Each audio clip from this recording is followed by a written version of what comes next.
What happens from this point of this pivotal point in this family with your father and your stepmother? What happens next? Things shifted a little when I was about 16 because it was the first time that I put my hand up to protect myself from a blow from my stepmom, and she never hit me again after that. I think it's a bit like, you know, kind of like bullies. Any bully, if you fight back, they're kind of like a bit scared and a bit shocked. Okay. And although I didn't fight back, but I remember what did happen was that when my dad got home from work that night, my stepmom told my dad that I can't remember, I don't remember the word, but you know, I'd resisted the punishment sort of thing. Okay. And so he beat me. Okay, great. That's interesting. Yeah. So what do you make of that? What do you make of that as a 16-year-old young man? Well, it was kind of, you know, it was okay. It was worth the beating because my stepmom, she was then obviously a little bit more wary about, you know, about hitting me, and that felt quite powerful, and it was quite a big step for me.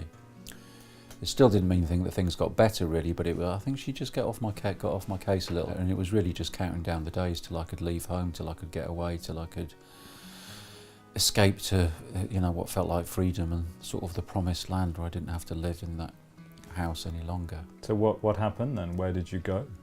And how old were you when you left home? I was 18 when I left. I went to Israel. Fell in love for sort of the first time, first relationship. Okay. Kind of heartbroken, because it's interesting because it's been a kind of like a you know, a real pattern. It seems that I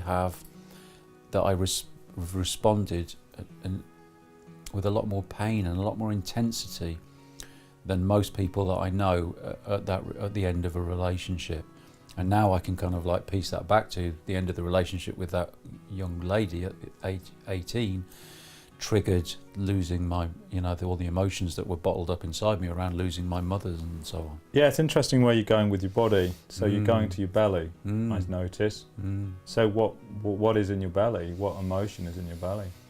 There's an awful lot of emotions. I feel in my belly, you know.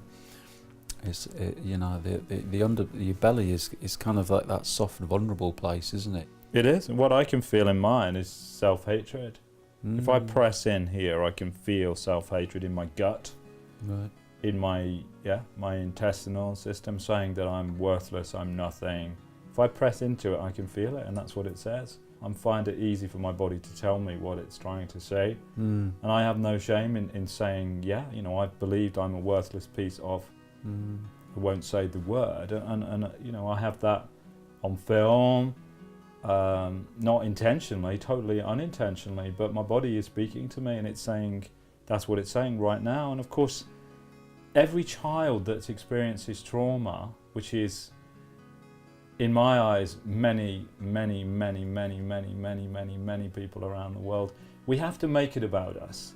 There's no, you know, illusion that we can't make it about us, because we have to, because we have something that's bigger and stronger. Whatever that caregiver is, whether it's mother or father or aunt or uncle or whoever it is, we have to make it our fault, full stop. Now we have to come out with that, in my eyes, and to shift it and to change it and say it's okay to feel like that, because I still feel like that and I can't magic it away in a snap of a finger, but that's what my gut is saying to me. It's my fault. It's true to the extent that that's how it feels in my gut. And interestingly, my father had a diseased colon, and to me there's a complete and utter connection. He had cancerous colon. Why? Because he felt exactly the same. I don't think he'd visit those things on me. In fact, I know he wouldn't, unless he'd experienced those traumas himself. He snapped in a moment of sheer overwhelming emotion, snapped, and then, you know, those dark experiences happened to me. And I say dark and go like that because I actually don't see them so dark anymore. I see my own darkness and this black hole and this gut, and I feel into different parts of my body and I'm reconnecting them. And the answers lie, in my eyes, in my body. And then my mind changes, my belief systems change, and my awareness changes of why I'm here. I'm here to have experienced those things, the same as you, the same as all of us, all the challenges, to rise to something greater.